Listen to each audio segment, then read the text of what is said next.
Back to my channel. இன்றைக்கி நம்ம ஒரு இன்ட்ரெஸ்டிங்கான ஒரு சம்மர் ட்ரிங்க் பார்க்கலாம். Orange ice tea. இந்த ரெசிபி எப்படி பண்ணுறது இப்போ நம்ம பார்க்கலாம்.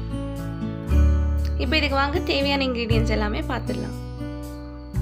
நான் இதுக்கு ஒரு ஆரஞ்ச், ஒரு 1 cup water, 2 teaspoon sugar, 1 teaspoon tea தூள், தென் ஒரு ½ லெமன் வச்சுருக்கேன். இதில் தான் இதுக்கு தேவையான இன்க்ரீடியன்ட்ஸ். தென் நமக்கு ஐஸ் க்யூப்ஸ் தேவைப்படும்.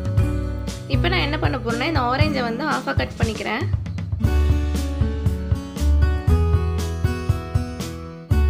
இப்போ நம்ம இந்த ஆரஞ்சை நல்லா பிழிஞ்சோன்னா இந்த ஆரஞ்சோட ஜூஸ் வந்துடும். ஸோ நான் இந்த தனியாக எடுத்து வச்சுக்க போகிறேன். ஸோ இந்த 2 பார்ட்டியும் வந்து கம்ப்ளீட்டாக ஜூஸ் எடுத்து வச்சுக்கணும். ஸோ இப்போ இந்த அவுட்டர் ஸ்கின் பார்த்திங்கன்னா இது நமக்கு தேவைப்படும். இது நம்ம போட்டு கொதிக்க வைக்க போகிறோம். ஸோ இந்த பீல் மட்டும் எடுத்து வச்சுக்கோங்க. இந்த அவுட்டர் ஸ்கின் வந்து ஒரு ½ ஃப்ரூட்டோட அவுட்டர் ஸ்கின் மட்டும் நம்ம தண்ணியில் போட்டு கொதிக்க வைக்கலாம். ஸோ இதை நல்லா வந்து கட் பண்ணி வச்சுக்கோங்க.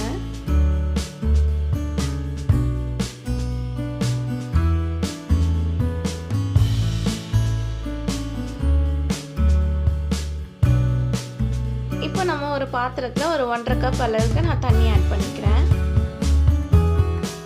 இப்போ இது நம்ம 1 கப் அளவுக்கு குறைஞ்சி வர அளவுக்கு நம்ம கொதிக்க வைக்கணும்.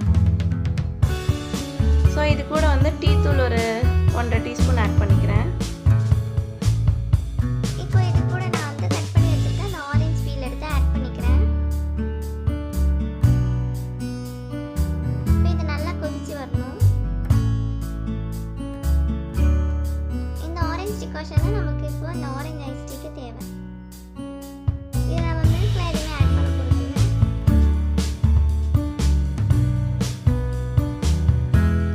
நல்லா கொதிச்சிச்சு. இப்போ நம்ம இதை எடுத்து நம்ம ஸ்ட்ரெயின் பண்ணி வச்சுக்கலாம்.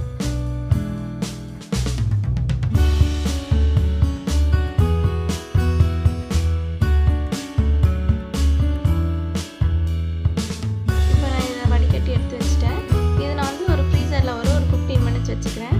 தென் இப்போ 15 மினிட்ஸ்க்கு அப்புறம் நான் வந்து ஐஸ் க்யூப்ஸ் எடுத்து கிளாஸில் ஆட் பண்ணிக்கிறேன். உங்களுக்கு தேவையான அளவுக்கு ஐஸ் க்யூப்ஸ் ஆட் பண்ணிக்கோங்க. இப்போ இது கூட நான் வந்து அந்த கூலான டிகாஷன் ஆட் பண்ணிக்கிறேன். தென் 2 டீஸ்பூன் சுகர் ஆட் பண்ணிக்கோங்க. தென் நம்மளோட ஆரஞ்ச் ஜூஸ் இருக்குல்ல, அதை ஆட் பண்ணிக்கலாம். நீங்கள் கம்ப்ளீட்டாக ஆரஞ்ச் ஜூஸ் மட்டும் ஆட் பண்ணிங்கன்னா உங்களுக்கு அவ்வளோ ஃப்ளேவர் வர. லைட்டாக வாட்டர் மிக்ஸ் பண்ணிங்கன்னா உங்களுக்கு டீ அப்போ தான் வந்து அந்த டிகாஷனோட டேஸ்ட்டும் தெரியும், டீயோட டேஸ்ட்டும் தெரியும். ஸோ இது கூட கொஞ்சம் ½ லெமன் ஆட் பண்ணி கொஞ்சம் வாட்டரும் சேர்த்து ஆட் பண்ணிக்கிறேன். இப்போ இதனால் மிக்ஸ் பண்ணி வச்சுக்கோங்க. இப்போ உங்களுக்கு ஐஸ் க்யூப்ஸ் எல்லாம் மெல்ட்டாக இருக்கும். நீங்கள் தேவையான ஐஸ் க்யூப்ஸ் இப்போ லாஸ்ட்டாக ஃபைனலாக ஆட் பண்ணிக்கலாம். ஸோ நம்ம இப்போ இதை ஃப்ரீசரில் கூட வச்சுட்டு சர்வ் பண்ணலாம். ஸோ இந்த ரெசிபி உங்கள் எல்லாருக்கும் பிடிச்சிருக்கோன்னு நம்புகிறேன். பிடிச்சிருந்தா லைக் பண்ணுங்கள், ஷேர் பண்ணுங்கள், கமெண்ட் பண்ணுங்கள். அண்ட் ஆல்சோ மறக்காமல் என் சேனலுக்கு சப்ஸ்கிரைபும் பண்ணிடுங்க. அடுத்து ஒரு புது இன்ட்ரெஸ்டிங்கான ஒரு ரெசிபியோடு உங்கள் எல்லோரையும் மீட் பண்ணுறேன். அன்டில் தென் டேக் கேர், பாய்.